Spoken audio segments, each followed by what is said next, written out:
Good morning viewers, my self doctor Premlata Saini. आज हम DLED second year के सेकेंड पेपर विद्यालय, संस्कृति, प्रबंधन और शिक्षक के अंतर्गत राष्ट्रीय पाठ्यचर्या की रूपरेखा जो अध्यापकों के लिए निर्मित की गई है 2009 के अंतर्गत, उसमें विद्यालय के अर्थ, उसकी संचालन और उसके संरचना से संबंधित कुछ महत्वपूर्ण बातों की स्टडी कर रहे थे। और ये जो वीडियो है ये इसका थर्ड पार्ट है। थर्ड पार्ट के अंतर्गत आज हम शिक्षा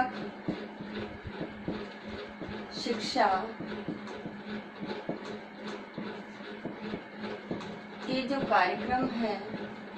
इन कार्यक्रमों में कुछ महत्वपूर्ण बातों पर डिस्कस करेंगे। इसके अंतर्गत हमारी एक ऐसी मूल्यांकन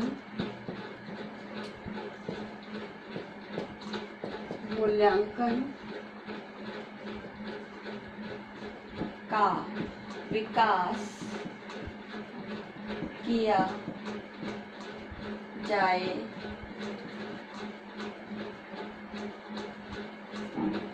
जिसके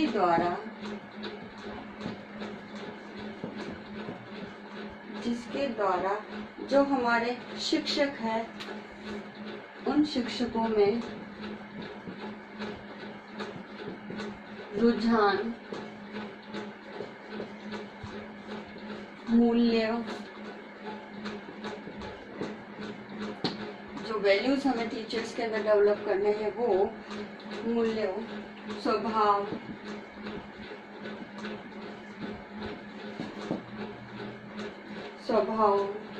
आदतों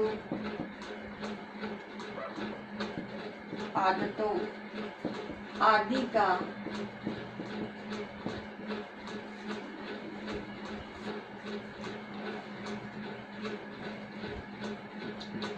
विकास किया जाए।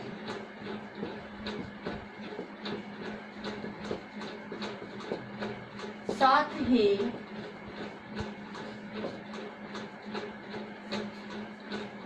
शिक्षण विधाओं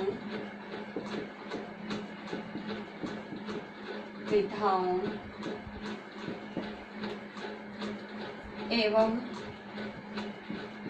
अवधारणाओं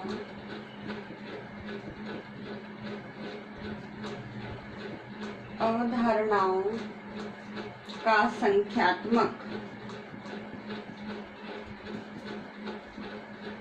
एवं गुणात्मक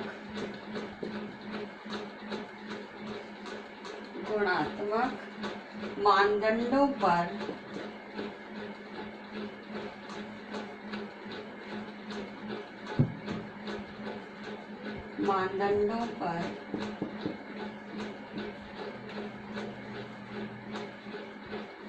सही मूल्यांकन किया जाए।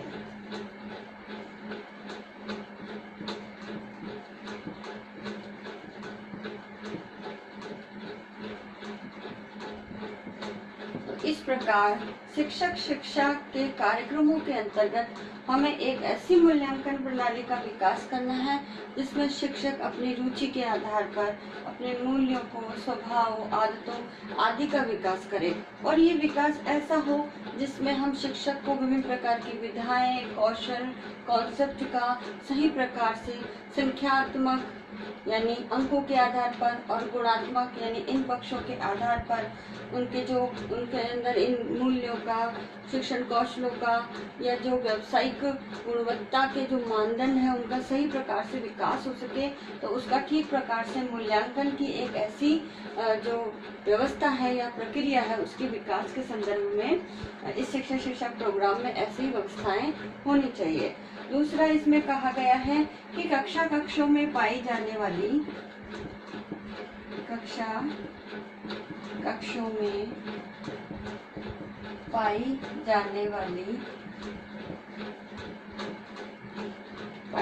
वाली विविधताओं के अनुरूप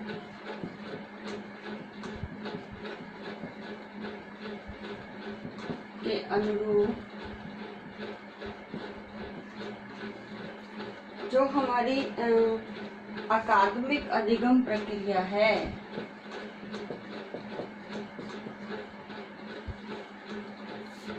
अधिगम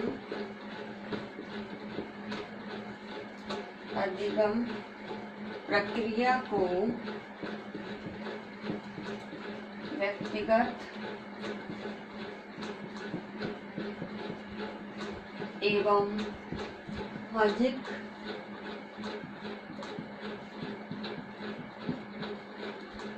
वास्तविकताओं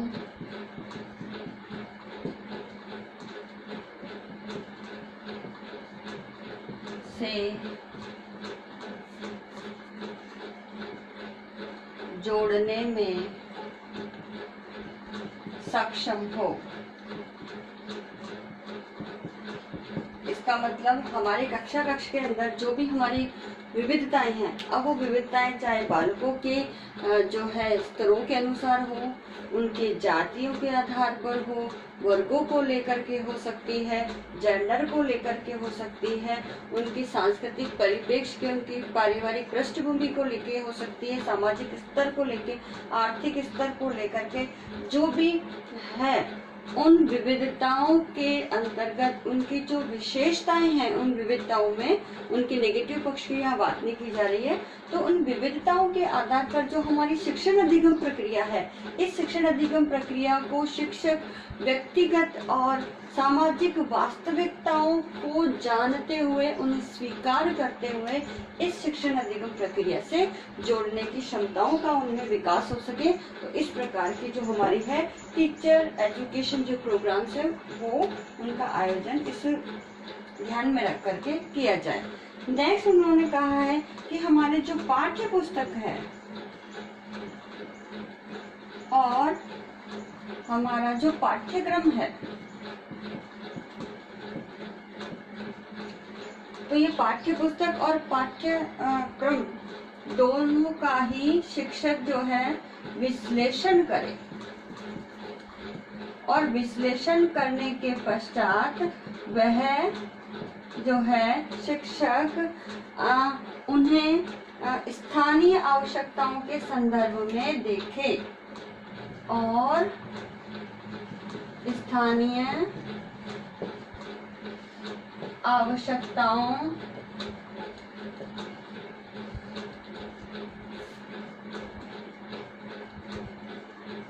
के संदर्भ में देखें।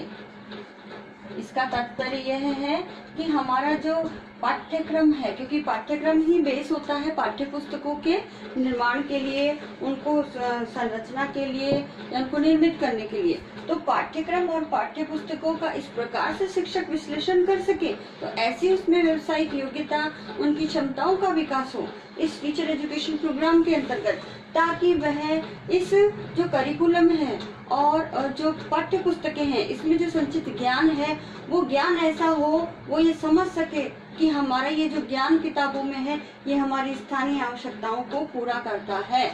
तो इस तरह से उसका विश्लेषण करें। और एट द लास्ट उन्होंने कहा है कि बालकों में जो है अवलोकन करने, इस द लास्ट पॉइंट है, मैं उसे यहाँ लिख रही हूँ कि बालकों में अवलोकन करने,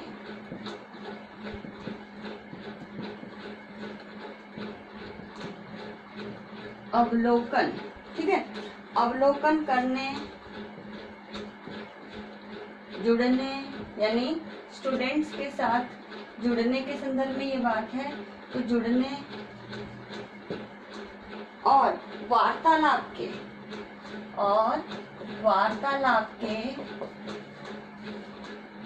अवसर जो है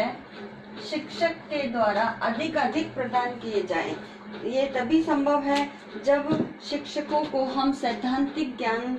के अंतर्गत इन सबसे संबंधित बातें, चाहे वो अवलोकन से संबंधित हो, महत्वपूर्ण बातें हैं, या कंटेंट नॉलेज कह सकते हैं हम, वार्तालाप है जिसमें डिस्कशन है, और उनके कोलैबोरेशन से संबंधित, चाहे वो शैक्षिक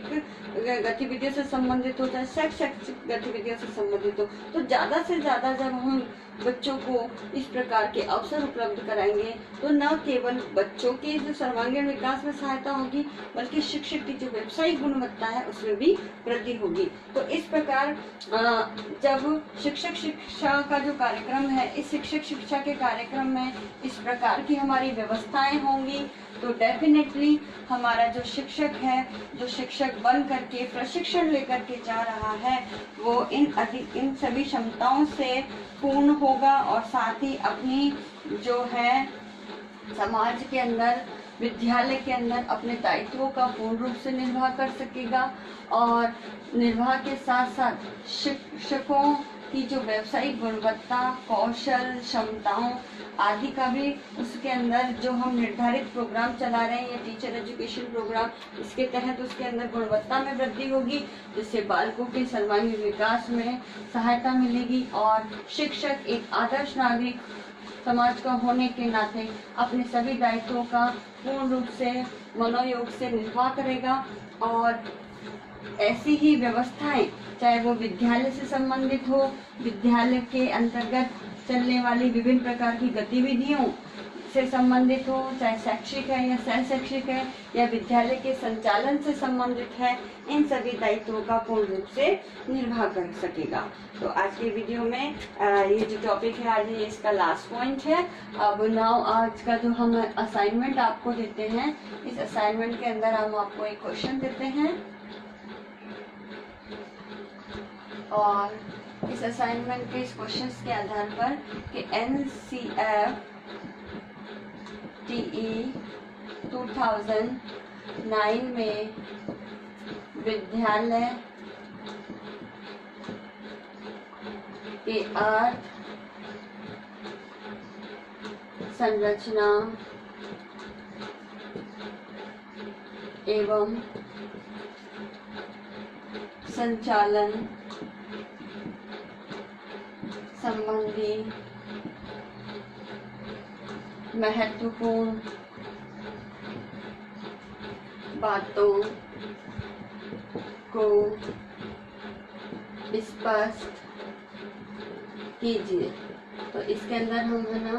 इन सब बातों को क्या करना है, स्पष्ट करना है आज के दिए गए वीडियो की कंटेंट नॉलेज के आधार पर। साथ ही इस कोरोना पेंडेमिक के अंदर आप अपने घर में रहिए, सुरक्षित रहिए, राज्य सरकार की जारी गाइडलाइन का पालन कीजिए, दूसरों को भी अवेयर करने का काम कीजिए। आई होप ये वीडियो आपके लिए यूजफुल होगा। So thank you.